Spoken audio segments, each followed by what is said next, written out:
Today, I'm officially having my subcision procedure, treatment, or whatever. Punta ako ngayon sa Ageneda Clinic sa Cainta Rizal ba? Basta sa may Santa Lucia, Kemerdu Mall. Medyo kinakabahan ako ng slide kasi panood ko kasi mga videos about subcision na tinutusok, nilulugit-lugit yung mukha. Hindi naman daw masakit yun. May anesthesia. This is my face update now. Ayan ang aking itsura after 10 sessions of fractional CO2 laser. Ko alam, para naman akong kinalmot-kalmot ng manok dito sa ilaw. Hopefully, magiging better siya. And mag-ready muna ako. Siguro shave ko ang aking balbas and bigote.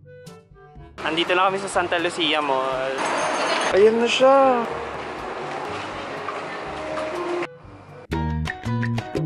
So ayan, the procedure started with of course cleansing my face. Then after, naglagay na sila ng numbing cream for the first procedure. Then ayun, binalot, tas nilagay sa ref. Charing, binabad siya for like 45 minutes yata or an hour I think. Then after, nag-extract na sila ng blood. Gagamitin daw yung dugo ko for human sacrifice. Charing, ito yung gagamitin for the biofillers. Natagalan pa kami sa step na to kasi sobrang nahihiya yung mga ugat ko. Maya tinanggal na yung numbing cream and nag-usap na kami ni Doc about sa procedures na gagawin sa face ko. Ayan, inuna na yung PRP or platelet-rich plasma for healing and rejuvenation. Galing lang din to sa dugo ko na in-extract kanina. Then, nag-continue na sa next procedure, which is RF fractional microneedling. Ayan, this procedure is for stimulating collagen production and reducing the appearance of scars. Ganyan siya, and like 3 or 4 na rounds ata siya all over the face.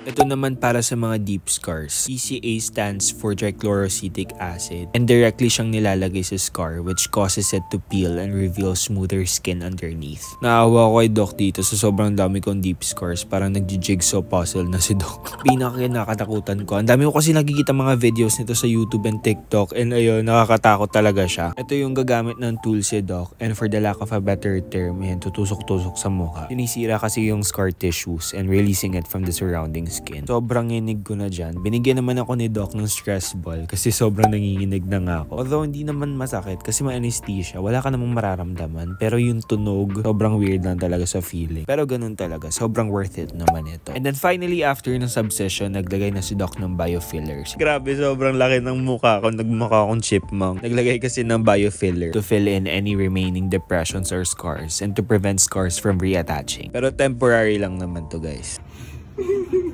Ano yung chipmunk daw?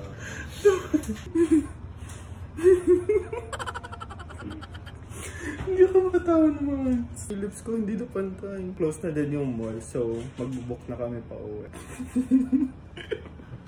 Si Doc sa Viber or sa... Taba na ng mukha. Hindi ko magalaw ang aking lips. Jennifer Coolidge.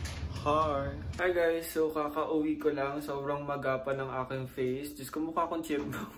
Kanina pa ako tawa ng tawa dun sa clinic. Pero hindi ako makatawa ng maayos. Di ko din may galaw ng maayos yung aking upper lip. Tapos pag nag-i-smile ako, medyo masakit. Ito na yung best smile that I can do. Jennifer Coolidge. Hi! Umaga ng face ko. So, expected na daw talaga na magda-darken yan tomorrow or mamaya. Hindi ko na siya babasahin like 4 hours or more than 4 hours. Mayroong like routine na nirecommend yung doctor sa akin. Tapos may mga gamot din akong binili. So, ayun.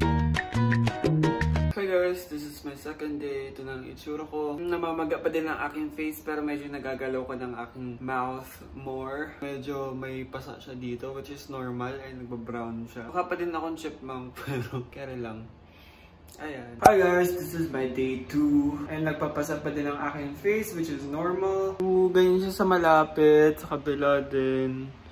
Looking forward sa future days. Hi guys, this is my day 3. Medyo nag-breakout ako dito. Hindi ko alam baka sa toothpaste or I don't know. Or baka sa kinain ko. Ayan ang update ng aking skin. Though hindi na siya masyadong namamaga compared nung last time. Pero ayun siya pag malapitan. May mga spots siya. Ayan. Ito yung ginagamit ko para mild lang. Tapos pag naghihilamos ako like super gentle. Very commercial ng Dove. Tapos ayun na siya, katapos ko lang maghilamos, ayun na siya. Medyo may pasa pa din dito, yellowish na pasa. Grabe lang yan. After ko maghilamos, ito yung mga nilalagay ko sa face ko. Mga nirecommend lang din to ng doctor. So una yung vitamin C serum na nabili ko sa kanila. Kinakalat ko lang. Morning routine ko dapat to, pero hapon na ngayon. Tagal ko kasi nagigising. Kinakalat ko lang evenly. After a few minutes, hinintay ko lang ma-absorb ng aking skin ng vitamin C serum. Ito namang next product, which is hydrocortisone plus erythromycin cream.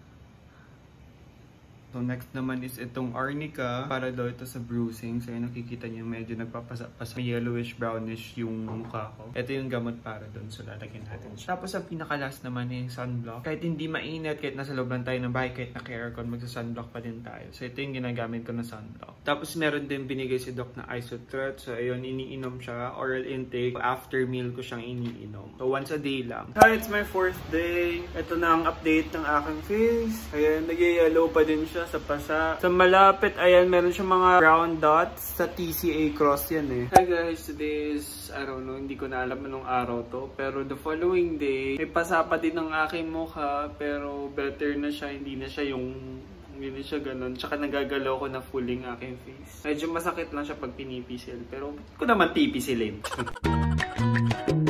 Hi guys, this is my update. After a week, may malaking pimple ako dito, nakakainis. Umalik na sa dati yung ano ng cheeks ko. Yung nose ko, meron pang mga marks, meron pang bruise. Sabi naman ng doctor, 7 to 10 days. Tapos, makikita ko talaga completely yung result mga after 1 to 2 months. So, ayun, update ko ulit kayo next time.